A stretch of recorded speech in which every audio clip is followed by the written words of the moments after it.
Long ago, when the forests of the world stretched wide and unbroken, when the nights were darker and the stars burned brighter, there was a creature who walked the paths between dreams and waking.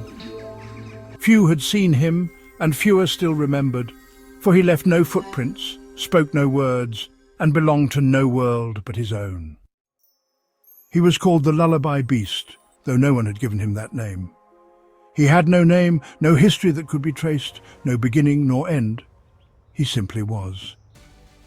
Some whispered that he had been born from the last sigh of a dying star, woven from the silence between heartbeats.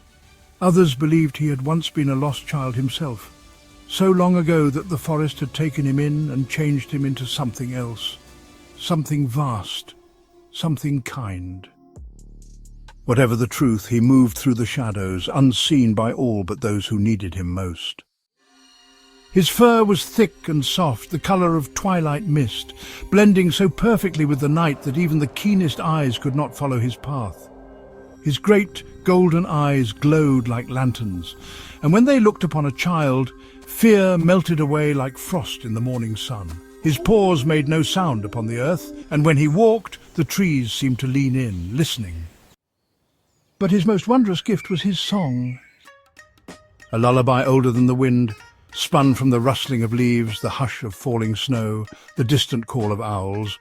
A song with no words, yet it carried meaning. Warmth, safety, the promise of home. It was this song that the lost children heard, when their voices had grown hoarse from calling, when their tiny feet ached from wandering in circles, when their tears had dried upon their cheeks and only silence remained. And so the Lullaby Beast would come. He did not hunt, nor chase, nor frighten. He only watched, waiting for the right moment.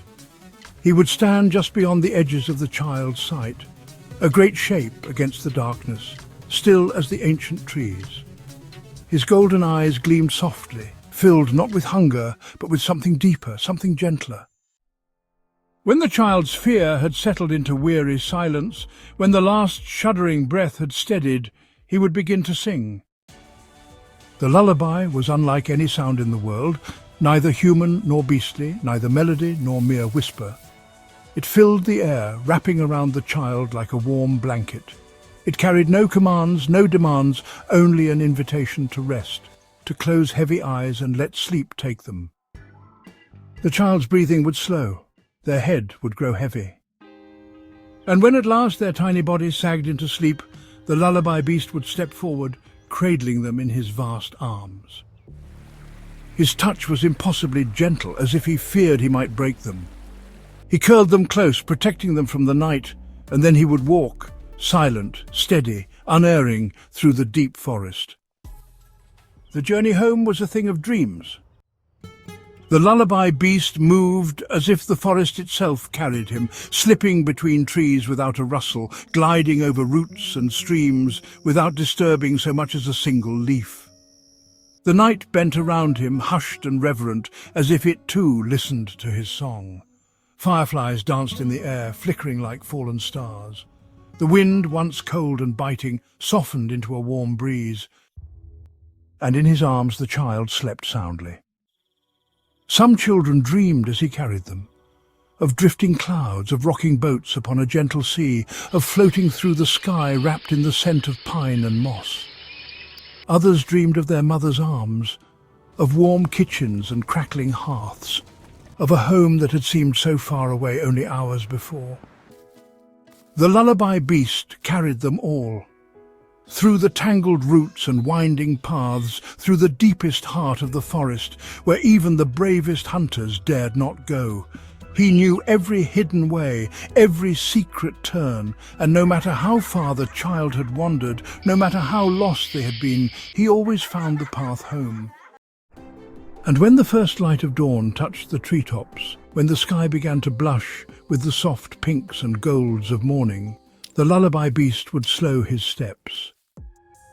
The child's home always lay just ahead, be it a cottage with a chimney curled with smoke, or a village nestled against the hills, or a simple hut standing alone beneath the wide sky.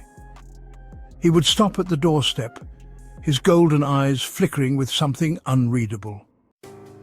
Carefully, gently, he would lay the child down, never waking them, never disturbing the fragile peace of their slumber. A soft nest of moss or leaves would cradle them, their little hands still curled, their faces serene. The lullaby beast would watch them for a moment longer. And then, before the sun could rise high enough to catch his shadow, he would vanish. The children would wake with the morning, stretching beneath blankets that smelled of pine and night air.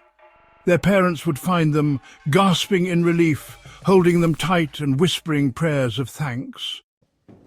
"How did you get home?" they would ask. But the children never knew. Some would recall the feeling of warmth, of being held by something vast and kind. Others would hum a tune, one they could not name, yet somehow knew in their bones. And the forest remembered. For as long as there were children who wandered too far, for as long as fear and darkness swallowed small voices, the lullaby beast would remain, a guardian, a whisper in the night, a song that could never be forgotten. And somewhere beneath the ancient trees, his lullaby still drifted through the air, waiting for the next lost child to hear its call.